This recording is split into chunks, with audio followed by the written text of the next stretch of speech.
جوزي بيعمل عمايل في أمي أنا ما توقعتهاش. أنت إزاي تعمل معاها كده؟ إزاي توصل بيك الجرأة إن أمي اللي نايمة على السرير تعمل معاها كده؟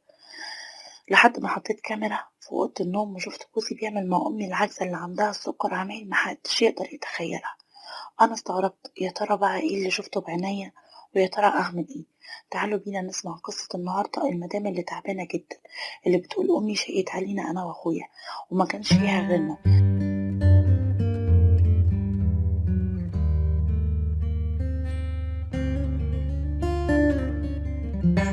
تعبت علينا كتير جدا وكانت شغالة ممرضة في مستشفى. بصراحة عملت معانا الخير. ولما كبرت شوية وهي تعبت، أنا طبعا كنت خلصت جامعة وابتديت أشتغل. لكن أخويا لما خلص جامعة جري زي الفرس الجامعة، مش عاوز يقعد في البلد ولا عاوز يشيل مسؤولية. وشلت أنا مسؤولية أمي وعدت الأيام وأنا بخدم في أمي وبشيلها لأنها كانت مريضة سكر وضغط. لكن جالي عريس ابن حلال وطيب جدا.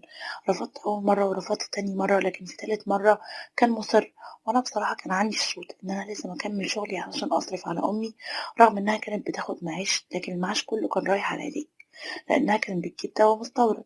طبعًا أنا قُلت له وهو كان محترم قراري جدًا، وقال إن هو هيقدّرني جدًا فعلًا لو عملت كده، لإني معنى إن أنا باحافظ على والدتي يبقى لازم أحافظ على والدته هو كمان. وهو كمان لازم يحافظ عليها.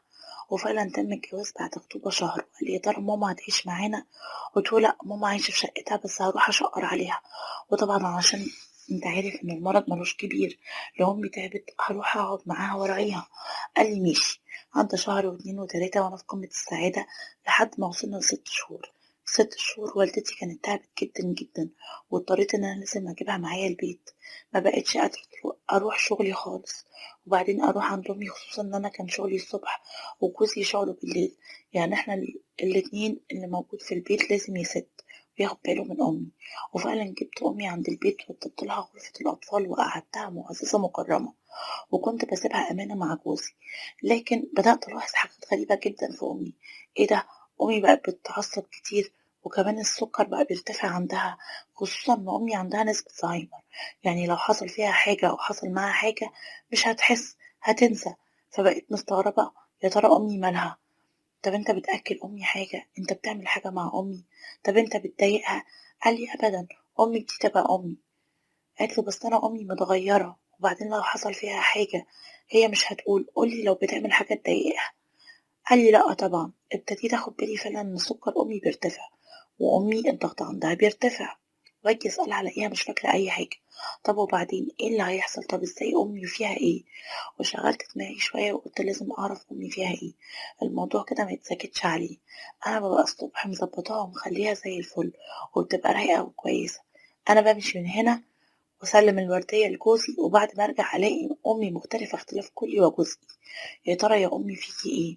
بقيت قاعده بكلم نفسي، يا ترى جوزي بيعمل فيها ايه؟ لا بقى، ما بديهاش، انا لازم اضحي واشتري كاميرا واحطها عند سرير امي واحطها في غرفتها عشان اعرف بالظبط ايه اللي بيحصل فيها.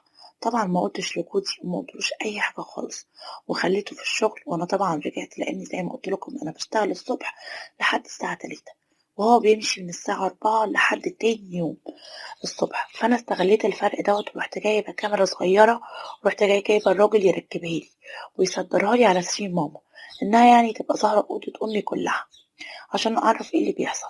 وخليته يظبطها على الموبايل بتاعي عشان اراقب امي. طبعا دي اقل حاجه ممكن اعملها عشان اشوف امي بيحصل فيها ايه، لاني بصراحه شكيت هو ايه بالظبط. هو انا كل ما اظبط سكر امي واظبط الضغط الاقيها كده معكوكه ومتبهدله وحالتها وحشه، وسكرها بيوصل ل400 و500. طب ليه يا ترى؟ ايه اللي بيحصل فيها؟ المهم انا اطمنت اول ما الكاميرا ركبت. صلوا على النبي كده يا جماعه، عليا افضل الصلاه والسلام، عشان نكمل القصه. طبعا لما عملت الكاميرا خلاص، جوزي جه تاني يوم الصبح يستلم بقى الورديه بتاعته ان هو يراعي امي. وانا مشيت كل ده والكاميرات عندي على الموبايل. ولما فتحت الكاميرا عشان اطمن على امي لقيتها قاعده ومظبوطه. لكن بعد شويه جوزي دخل عليها، وشفت الصدمه الكبيره وشفت الكارثه اللي متوقعتش ابدا ان جوزي يعملها مع امي، لانها ست مريضه سكر وضغط. بدل ما يحافظ عليها بقى بيعمل كارثه. لقيته جايب علبة حلويات، علبة كبيرة جدا فيها 2 كيلو حلويات مثلا، وعمال يحطها لأمي يقول لها كلي كلي كلي، وهي تقول له خلاص تعبت، خلاص أنا مش قادرة. ويفضل على مدار اليوم يا جماعة أو مدار غياب الأكل أو في حلويات عشان سكرها يرتفع يجيب لها حلويات تاني. ما فيش حل تاني غير إنه عاوز يخلص منها. طبعًا لمّا شُفت كده وقعدت أراقب وأشوفه وهو بيحط لأمي ويحشر في بُقّها ويزعق لها عشان تاكل بالعافية ويضرب فيها ويقول لها كُلي، كُلي ويخبط فيها، أنا اتصدمت، ما بقيتش قادرة. قُلت له: "مش أنت، إزاي تعمل كده في أمي، أنت إزاي تعمل كده؟" وجريت وخدت بعضي وجريت واتفاجئت إن هو اتفاجئ بيّا إن أنا جاية على غير ميعادي. أنا طول الطريق ماسكة الكاميرات وعمّالة أقول: "سامحيني يا أمي، سامحيني، أنا اللي غلطت، أنا اللي عملت فيكِ كده، سامحيني يا أمي، أنا اللي عملت فيكِ كده، أنا اللي حطيتِك في إيد مش أمينة." وما تخيلتش إن جوزي هيعمل كده في أمي. فتحت الباب ودخلت فجأة وهو اتفاجئ إن أنا مسكت العلبة وضربتها في وشه وقلت له: "حرام عليك يا كافر يا مفتري، أنت إزاي تعمل في أمي كده؟ أنت عملت إيه؟ وبترمي البتاعة دي فين؟" أتاريه بيرميها في المنور ولقيت المنور مليان علب. صعبت عليا أمي جدًا، أنت إزاي بتأكلها ده وحلويات وبتعلي سكرها وحرام عليك، دي مهددة ببتر في رجليها وأنت السبب حرام عليك. قال لي: "بُصّي بصراحة كده أنا مش عاوز أمِّك في البيت، وكنت باعمل كده عشان خاطر السُكّر يرتفع وتموت وارتاح منها وأعيش حياتي معاكِ، أنا باحبِّك." قُلت له: "وأنا مش باحبك، أنت خاين وغدّار، أنت بتكسر أمي وعايزني أسامحك، أنت كده كمان تكون بتقتلني." وما قدرتش أستحمل وخدت أمي وجريت بيها على بيتها، وقعدت أخدم فيها وأقول لها سامحيني وأضبّط لها السُكّر، لإنها فعلًا كانت مهددة ببتر صوابعها من ارتفاع نسبة السُكّر. لكن اللي حصل واللي خلّاني أعيد تفكير في بعض الحاجات، أنا مش عارفة أعمل إيه. أنا قُلت له إن أنا حامل بس هاحرمك من اللي في بطني، هاخلّيك تدوق العذاب اللي دوقته لي بقهرتي على أمي، هاقهرك على العيل اللي في بطني، ابنك اللي أنت تمنيته بقى لك كتير جدًا بس للأسف مش هاخلّيك تشوفه، وطلّقني. بعت لي ناس كتيرة جدًا وبعت لي أهله وبعت لي ناس يعني حاول إنها تصلّح وكده، بس أنا من جوايا مش قادرة أأمن له تاني، ومش قادرة أسيب أمي ومش عارفة أعمل إيه. هي دي قصة النهارده، القصة المحيرة جدًا بصراحة لأول مرّة.